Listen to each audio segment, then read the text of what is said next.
नमस्कार, स्वागत है आप सभी का गणेश एस्ट्रो हेल्प में। मैं हूं आपके साथ डॉक्टर दिलीप और आज हम बात बढ़ाने वाले हैं आगे राहु की, जो हम कर रहे थे। आप लोगों ने अगर वो वीडियो नहीं देखा है तो ज़रूर देखिएगा। उसमें थोड़ा सा हमने समुद्र मंथन की कहानी, राहु क्या है उसके बारे में थोड़ा सा बात की है। बहुत ज़्यादा बात नहीं की है पर थोड़ा सा ज़रूर की है, क्योंकि बहुत ज़्यादा बात यूट्यूब पे तो किताबें हैं और बहुत ज़्यादा लिखने के लिए, पर हाँ वो आपको समझ में ज़रूर आ जाएगा कि राहु से कोई डरने की ज़रूरत नहीं है। राहु हमेशा अशुभ नहीं होता है, कभी कभी हो सकता है। उसका एक तरीका है देखने का, उसके बाद ही ये कहा जा सकता है वो शुभ है या अशुभ है। किसी भी भाव में राहु का रिजल्ट पॉजिटिव हो सकता है, पहले भाव में हो या दूसरे में हो या चौथे में हो। जिन भावों को अच्छा नहीं माना जाता उसमें भी राहु का जो है रिजल्ट अच्छा आ सकता है। किन भावों में क्या रिजल्ट नॉर्मली आता है उसके बारे में बात करेंगे। राहु की राशियों के बारे में भी थोड़ा भ्रम है। कुछ लोग मानते हैं कि राहु की कोई राशि अपनी है, कहीं पर वो उच्च के होते हैं, कहीं पर कोई नीच के होते हैं।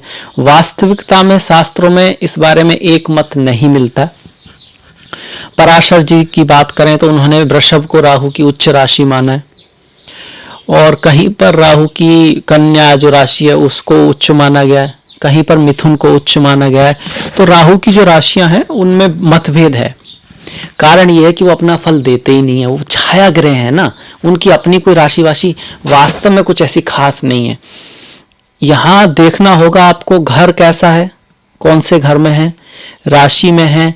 इसके बाद भी आपको देखना होगा इसका डिस्पोजिटर जो है, जिसकी राशि में बैठे हैं वो कैसा बैठा है, कौन इनको देख रहा है। उसके बाद ही आप डिसाइड करेंगे। अगर आप ये सोच के डिसाइड करते हैं कि भाई अगर छठे घर में बैठा है तो बढ़िया ही बढ़िया है, हाँ एक प्लस है उसका, पर वो और चीजें देखे बिना आप नहीं कह सकते कितना बढ़िया है कितना अच्छा है। उसको कैसे देखना है वो भी आसान है, और उसके बारे में भी हम बात करेंगे कि कैसे उसको देखना है।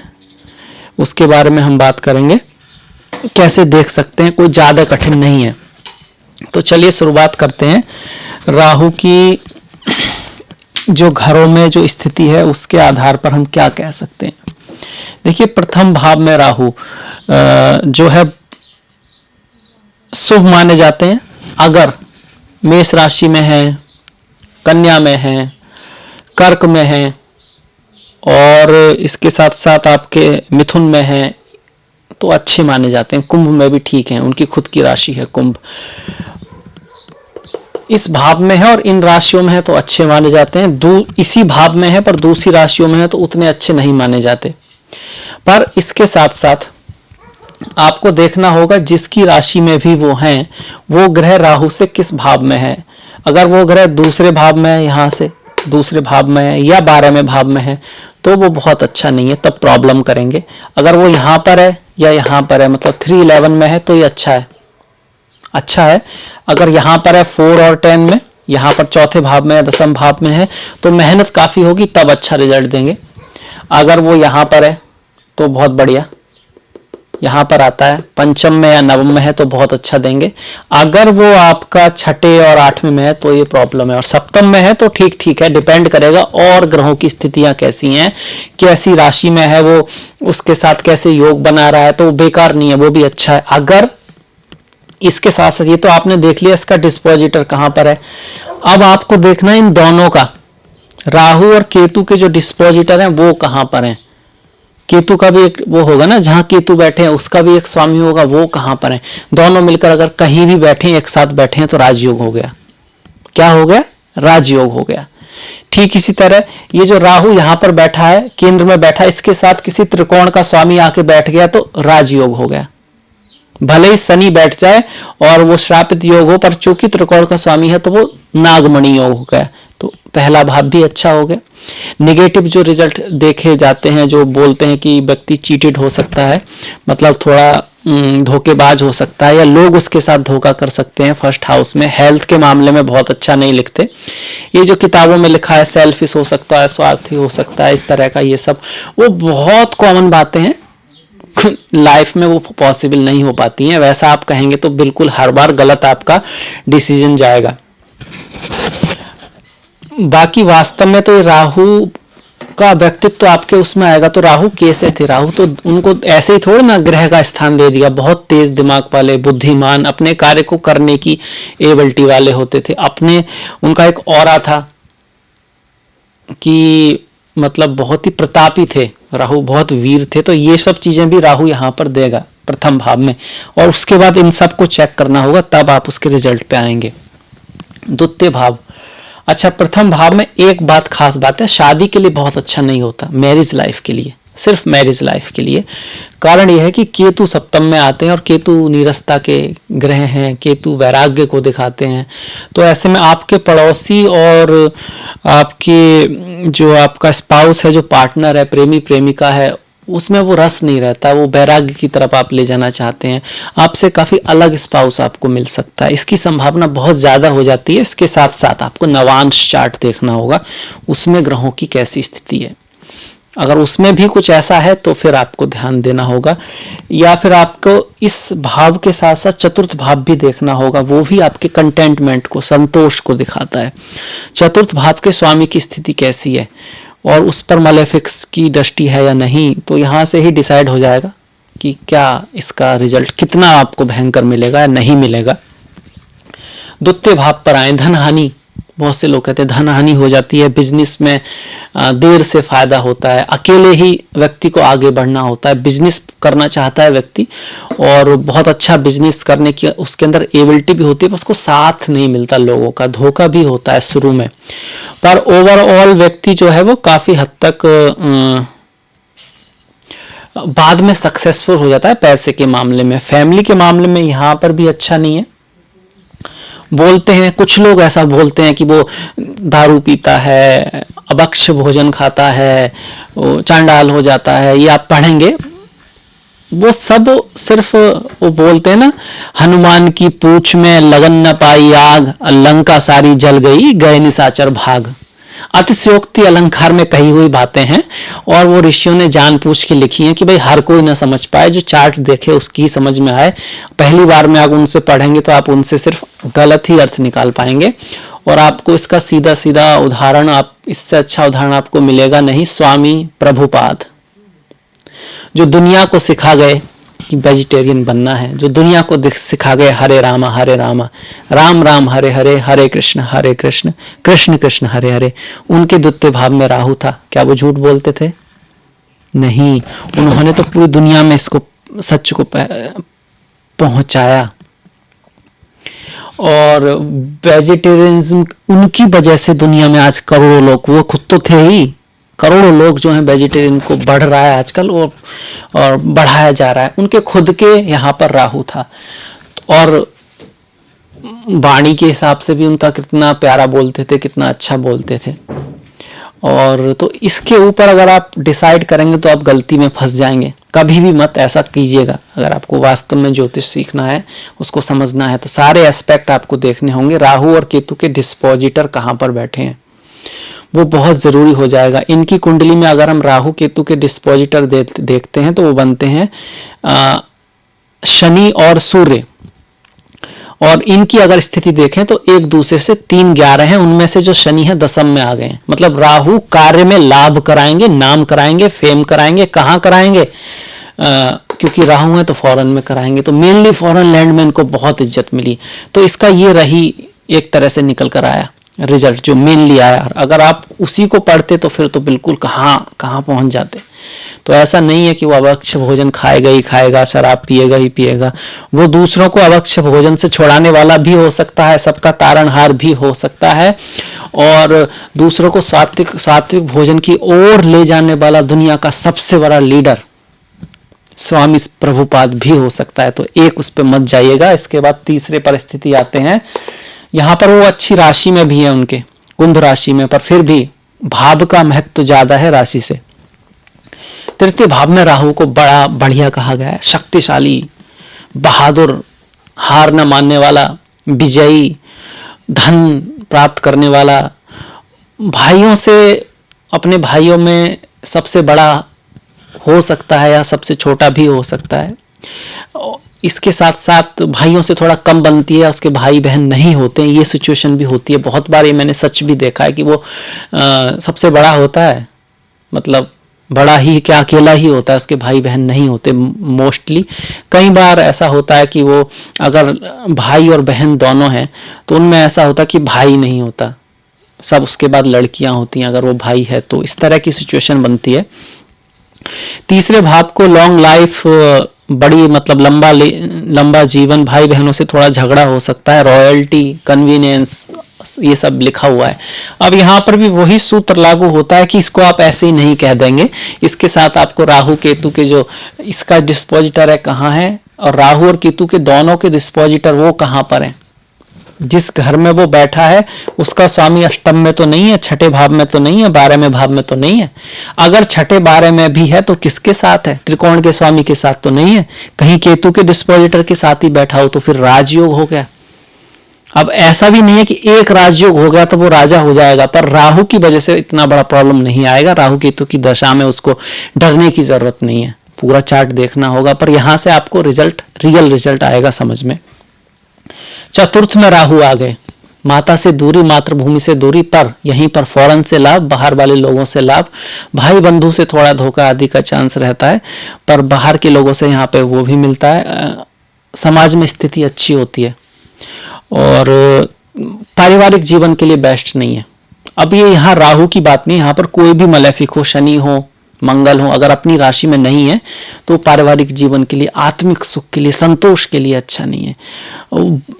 काम जहाँ पे करता है वहां पर भी व्यक्ति का मन नहीं लगता, क्योंकि सामने केतु रहेंगे ना तो काम सही नहीं चलेगा, बदलता रहेगा, बॉसेस जो होंगे उनसे थोड़ा डिससेटिस्फैक्शन रहेगा, तो मन में भी थोड़ी अशांति तो रहेगी। तो रिजल्ट वो केतु से यहाँ आ रहा है। यहाँ पर चीटर बोल देते हैं, कुछ लोग बोल देते हैं धोखेबाज हो सकता है, जरूरी नहीं है, वो डिप्लोमेटिक हो सकता है। अच्छी दृष्टियां हैं तो उसको पता है कि सत्य भी कब बोलना है और किस तरह से बोलना है। वो आपको इस तरह से कहेगा जैसे कि जब आप एडवर्टाइज कर रहे हैं और आपको एक चीज बना रहे हैं, उसमें वो फैट जो है ना आपका 10% ही है, फैट 10% है, और आज को आपको पता है कि भाई लोग ना फैट पसंद नहीं करते, खास करके लड़कियां और लड़के भी स्लिम होना चाहते हैं, तो वो कहेगा 90% फैट फ्री। ये कहने की वजह कि 10% फैट, 90% फैट फ्री, तो उसने सत्य ही तो कहा, तो अच्छा बिजनेसमैन भी हो सकता है। तो यहाँ पर जो राहु की स्थिति कुछ बुरी नहीं है, बुढ़ापे में बोलते हैं कि लोग प्रॉब्लम हो सकती है, पर उसके लिए आपको 12th हाउस की स्थिति देखनी पड़ेगी, शनि को देखना पड़ेगा, क्योंकि शनि वृद्धा अवस्था के कारक हैं। शनि जो है वो आपके 6, 8, 12 के कारक है। शनि की स्थिति देखनी होगी कैसी है, अष्टम भाव की स्थिति देखनी होगी, क्योंकि अष्टम भाव और चतुर्थ भाव दोनों ही भाव आपके जीवन का, लाइफ का जो एंड होता है उसको दिखाते हैं। उसको कैसे ग्रह देख रहे हैं, कैसे ग्रह वहां पर हैं, ये आपको देखना होगा। पंचम में अगर राहु आए, बढ़िया है, कोई प्रॉब्लम नहीं है। कुछ लोग बोलते हैं कि भाई बच्चे जो होते हैं वो देरी हो सकती है, हाँ सही बात है। कई बार ऐसा होता है कि प्रेग्नेंट होने में अगर आप लेडीज हैं तो थोड़ा टाइम लग सकता है, तो उसमें थोड़ा इलाज वगैरह में कोई लापरवाही ना करें, ये सब ठीक है। पहली जो संतान है उससे हो सकता है कि आपका उतना ना हो, उतना ना बने, एजुकेशन में आपके गैप आ सकता है, पर ये सब चीजें कब आएंगी कि जो इस भाव का डिस्पोजिटर है, जिसकी राशि में राहु बैठे हैं, वो उसकी स्थिति इससे 2-12 हो, 6-10 हो, 6-10 में मेहनत ज्यादा करनी पड़ेगी बच्चों के लिए, 6-8 हो, माफ कीजिएगा 6 और 8 हो, 4 और 10 हो तो मेहनत ज्यादा होगी, 5 और 11 का स्थिति बनती है तो फिर अच्छा है। ठीक इस तरह केतु का डिस्पोजिटर के साथ भी राहु के डिस्पोजिटर को देखना होगा। महत्व तो किसको ज्यादा दें, सिर्फ राहु के डिस्पोजिटर को या दोनों को? दोनों के डिस्पोजिटर को देखना ज्यादा जरूरी है।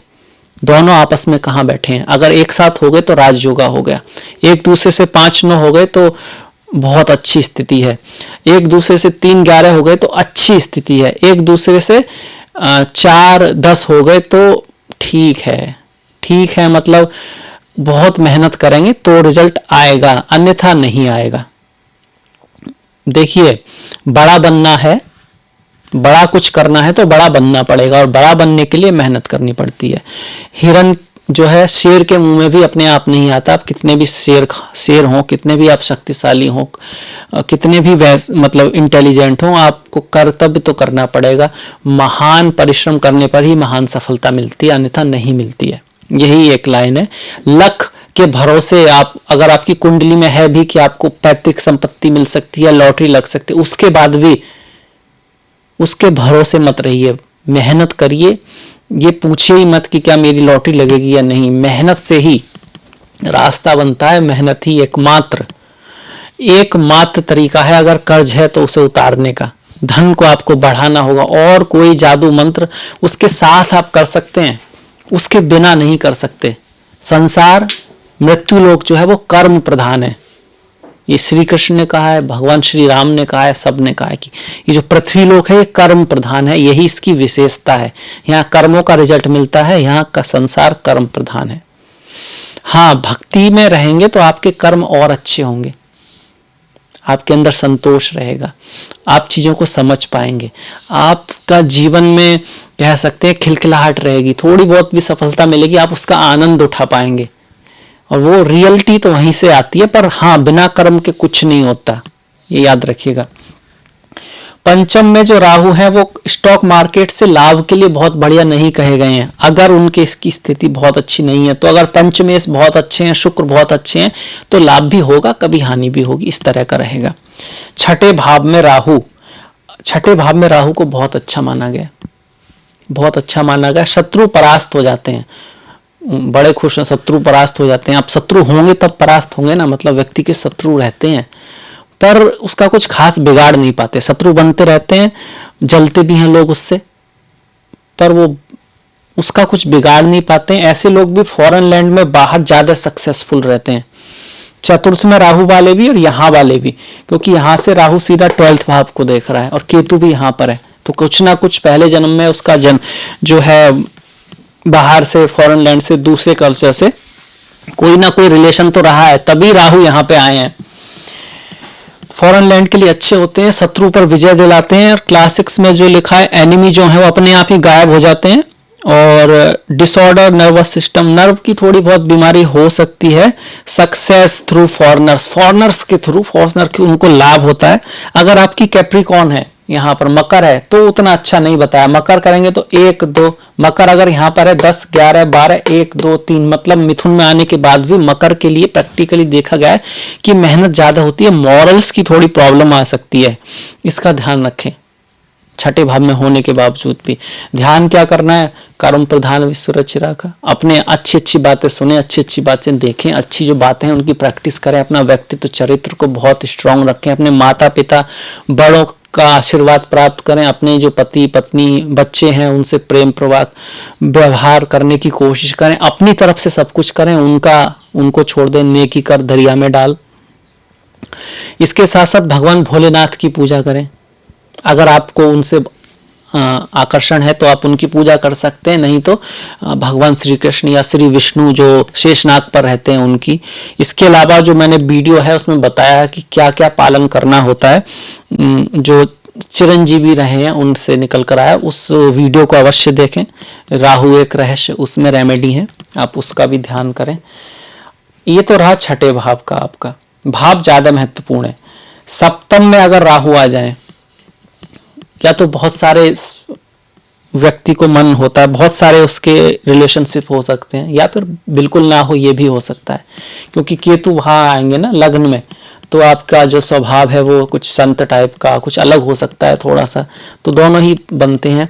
सप्तम में अगर राहु आए तो अनप्रिंसिपल्ड लाइफ, मतलब लाइफ के कोई बड़े प्रिंसिपल नहीं होते, तो लाइफ में प्रिंसिपल बनाइए अपने, उनको फॉलो कीजिए। आलसीपन भी थोड़ा सा यहाँ से राहु दे सकते हैं। धन वेस्ट हो सकता है।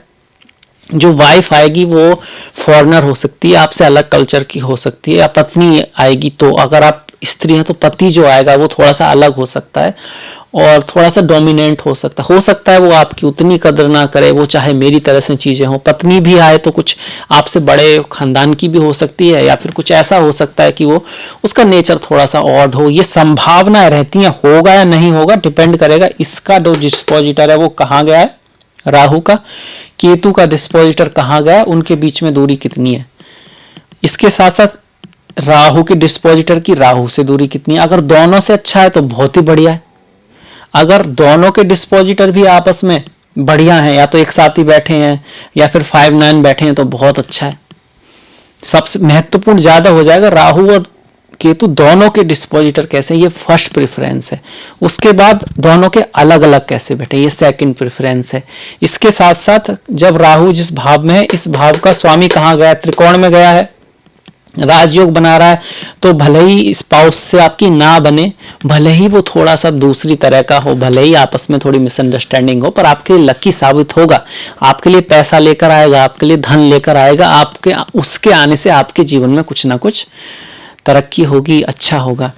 अब कहाँ गया है ये भी डिसाइड करेगा। सपोज आपके यहाँ पर राहु हैं और उनका डिस्पोजिटर पंचम में गया है, तो उनके आने के बाद ये राजयोग तो एक्टिव होगा ही, पर संतान के भाव में आया तो संतान आएगी तो तब होगा, संतान आपके लिए लकी हो जाएगी।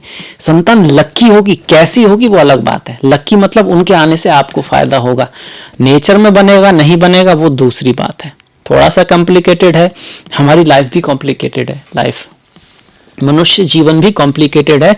जिससे आपकी नहीं बन रही है, पता लग रहा है उससे ही आपको फायदा हो रहा है, उसके किस्मत से ही कुछ आ रहा है और आपको लग रहा है कि भाई व्यक्ति तो ऐसा है। तो ये भी चार्ट में होता है कि जो लकी हो वो जरूरी नहीं है उससे आपकी बने, और जिससे बन रही है वो आपसे लकी हो जरूरी नहीं है ये भी हो। और इस सब के बावजूद भी इन सबसे महत्वपूर्ण क्या है, दर्शन, कर्मा, ज्ञान, भक्ति। इससे ऊपर उठ के आपको जीना है, ज्योतिष से ऊपर उठ के आप जिएंगे तो ज्योतिष का असली फायदा उठा पाएंगे। वेद, उपनिषद, पुराण, ज्ञान, उसके लेवल पे आपको जीना है। इसके बाद चलिए हम थोड़ा आगे बढ़ जाते हैं। अष्टम पे अगर राहु अच्छा नहीं माना गया, अच्छा नहीं माना गया क्योंकि पारिवारिक जीवन के लिए अच्छा नहीं है, पति पत्नी के स्वभाव के लिए अच्छा नहीं है, सास ससुर से ज्यादा नहीं बनती है, अचानक से चीजें, एक्सीडेंट, ये सब चीजों का चांसेस रहता है अगर यहाँ पर राहु है तो। खास करके अगर उनकी स्थिति अच्छी नहीं है, इनके डिस्पोजिटर की, जिनकी राशि में राहु केतु है, तो ये सिचुएशन बढ़िया नहीं मानी गई है। धन के प्रति भी जब भी इन्वेस्ट कर रहे हैं, कुछ करें तो बड़े ध्यान से सोच समझ के राय लेकर तभी करें, वरना ऐसा व्यक्ति अपने धन का नुकसान आदि करा सकता है। अचानक से कुछ बार उसको धन लाभ हो जाता है। क्लासिक में कहें तो बीमारी को लिखा गया है लॉन्जेविटी, मतलब आयु ज्यादा नहीं होती है, और लाइफ पार्टनर का लॉस लिखा गया है, मतलब सिर्फ इससे नहीं होगा, पर ये एक फैक्टर है कि शादी के बाद पति या पत्नी के कारण उनकी मतलब मृत्यु आदि होने का चांसेस हो सकता है। अगर इसका संबंध और सप्तमेश से है, यहाँ पर तो सप्तमेश हो गई, उससे भी, क्योंकि ये मारक होते हैं ना, दूसरा और सप्तम भाव, तो किसी तरह से उसका भी संबंध बन रहा है आपका, द्वितीय के भी, तो और चीजें फिर नवांशा में देखना भी होगा, वहां पर भी है तो सिचुएशन थोड़ी बढ़ जाएगी, ऐसी हो जाएगी।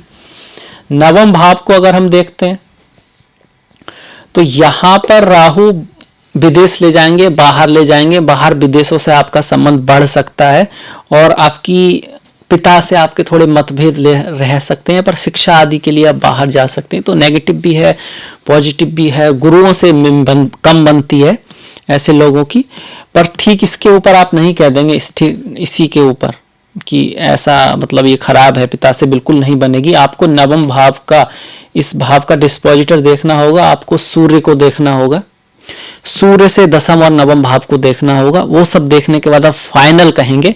बाकी इसके साथ साथ केतु यहाँ पर होंगे, और इनके जो केतु का स्वामी, राहु का स्वामी कहाँ बैठे हैं एक दूसरे से, वो देखना होगा।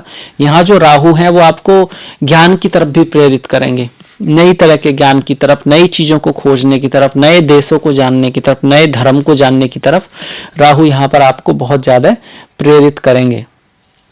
दसम भाव के राहु को बहुत अच्छा माना गया है, शुभ माना गया है। ऐसे लोग पॉलिटिकली बहुत स्ट्रांग होते हैं, पॉलिटिक्स करना जानते हैं, किसी को नीचे गिराकर आगे बढ़ने में इनको महारत हासिल होता है, इसीलिए पॉलिटिशियन की कुंडली में उनको ऐसा करना भी पड़ता है, बेवकूफ बनाने में उनको अच्छा माना गया है। पर यह जरूरी नहीं कि हर आदमी ऐसा होगा, इस पर दृष्टि किसकी है, राशि में किसकी है, ये सब कैसे हैं। अगर सूर्य है इनके साथ यहाँ पर, हालांकि दसम भाव में सूर्य भी अच्छे, राहु भी अच्छे, तो पॉलिटिक्स में उठेंगे तो सही पर गिरेंगे भी, क्योंकि एक दूसरे के शत्रु हैं। पिता से फिर कम बनेगी, डिप्लोमेसी के बावजूद नुकसान हो सकते हैं, तो ये सब चीजें देखनी पड़ेंगी। पर दसम भाव में राहु का गोचर ओवरऑल अच्छा माना गया। इसके साथ साथ अगर वो कर्क में है, यहाँ पर मिथुन में है, कन्या में है, कुंभ में है, तो और अच्छा हो जाएगा। यहाँ पर एकादश भाव में राहु बढ़िया माना गया है, शुभ माना गया है। खास करके बाहर के देशों से बाहर जाके उसको लाभ होता है नॉर्मली 36-42 साल के बाद। यहाँ पर भी अगर भाग्य में राहु है तो 36-42 के बाद फिर किस्मत ढंग से चमकती है, फायदा होता है, तब तक थोड़ा स्ट्रगल रहता है। यहाँ पर भी ऐसा ही है, लाभ में राहु कराता, पैसे तो लाता है, धन तो लाता है, पर लेट लाता है और बड़े भाइयों से थोड़ी मिसअंडरस्टैंडिंग करा सकता है। धन लाभ के लिए अच्छा है और उसका फ्रेंड सर्कल काफी बड़ा होता है, केपेबल होता है, अपना जो काम निकालने में वो हिचकिचाता नहीं है, शर्माता नहीं है, तो उस हिसाब से बढ़िया है। डिपेंडिंग अपॉन कौन सी राशि है। यहाँ से राहु की दृष्टियां अगर हमने 1, 2, 3, 4, 5, तो बड़े भाइयों से, बच्चों के लिए थोड़ी सी देरी करा सकता है, इसको देखेगा ना यहाँ पर, उसके लिए तो बच्चों के लिए। पर सिर्फ इससे नहीं कह देंगे, हमको गुरु देखना होगा, पंचमेश देखना होगा। तो अगर आपको सिर्फ इसे देख के कहें पत्नी से भी यहाँ पर राहु की दृष्टि, तो सिर्फ इसे देख के नहीं कहेंगे, हमको सप्तमेश देखना होगा, शुक्र देखना होगा, तो इसका भी ध्यान रखें। 12वें भाव में जो राहु है बहुत अच्छा नहीं माना गया। नॉर्मली डर पैदा करता है, नींद को थोड़ा सा अच्छा नहीं रखता है और चारित्रिक प्रॉब्लम थोड़ा सा हो सकता है। रिलेशनशिप्स में थोड़ा यहाँ पर कई रिलेशनशिप व्यक्ति के हो सकते हैं और पैसा व्यक्ति ज़्यादा खर्च करता है, इस तरह की सिचुएशन यहाँ पर रहती है। Separation from wife of husband रह सकता है। पर आप ठीक ये मत समझिए कि ये स्थिति है तो व्यक्ति खर्च ही करेगा। मुकेश अंबानी की कुंडली अगर हम खोलते हैं, वो तो इतने भाई हैं, तो उनके राहु यहीं पर हैं। मुकेश अंबानी की कुंडली में राहु यहाँ पर हैं और वो भी तुला में है, किसी मिथुन या फिर आपके कुंभ उसमें नहीं। तो इसके ऊपर मत कह दीजिएगा कि ये व्यक्ति अमीर नहीं होगा, खर्चा ज़्यादा करेगा। उन्होंने तो दुनिया के खर्चे निकाल दिए, मुकेश अंबानी जी ने। तो ये वाली बात है, उनके डिस्पोजिटर को भी देखना पड़ेगा। उनके डिस्पोजिटर अगर हम इस कुंडली में देखते हैं तो शुक्र और मंगल बनते हैं और जो एक दूसरे से 2 12 हैं, मतलब खर्चा भी खूब होगा, कमाएगा भी खूब व्यक्ति और मेहनत बहुत करेगा। तो इतना इजीली उन्होंने नहीं कमाया, बहुत दिमाग लगाया तो इस पर मत जाइएगा कि एकदम कि ऐसा है तो हो ही जाएगा। बाकी उनकी कुंडली में यहाँ पर बहुत सारे राजयोग बने हुए हैं, उस चीज को भी आपको ध्यान में रखना होगा। तो ये था हमारा राहु के 12 भावों में क्या असर हो सकता है सारी चीजों को देखने के बाद। इससे जो अगला वीडियो होगा उसमें हम राहु से बनने वाले योगों के बारे में बात करेंगे, कब वो शुभ फल देंगे, कब वो अशुभ फल देंगे और वास्तव में अशुभ फल देंगे भी या नहीं। काल सर्प योग जिससे लोग डराते हैं, 12 तरह का काल सर्प योग है। अनंत कुलिका, वासुकी, शंखपाल, पदम, महापदम, तक्षक, करकोटिक, शंखनाद, पातक, विषक्त, शेषनाग। वास्तविकता क्या है इसकी और कब ये फेल हो जाता है? 99% फेल ही हो जाता है। क्यों हो जाता है इसके बारे में बात करेंगे। तो वीडियो अगर अच्छा लगा है तो प्लीज शेयर कीजिएगा जितना हो सके, लाइक कीजिएगा जितना हो सके, ताकि मैं और वीडियो बनाने का इससे उत्साह मिलता है। मैं इसके साथ साथ आपका प्रेम बहुत जरूरी है और इससे एक अनुभूति होती है कि हाँ भाई आपको पसंद आ रहा है। अगर आपको अच्छा लगा है तो प्लीज लाइक, प्लीज सब्सक्राइब, घंटी वाला बटन दबाना मत भूलिएगा। डिस्क्रिप्शन में मैंने अपना लिंक दिया है फेसबुक का, इंस्टाग्राम का, ट्विटर का, तो फॉलो कर सकते हैं, लाइक कर सकते हैं। इसके साथ मैं आपसे विदा लूंगा। अगर आपको पसंद आया है तो प्लीज फॉलो, लाइक, सब्सक्राइब और मिलेंगे नेक्स्ट वीडियो में। तब तक के लिए अपना ख्याल रखें, अपनों का ख्याल रखें, वो सबसे ज्यादा महत्वपूर्ण है। नमस्कार।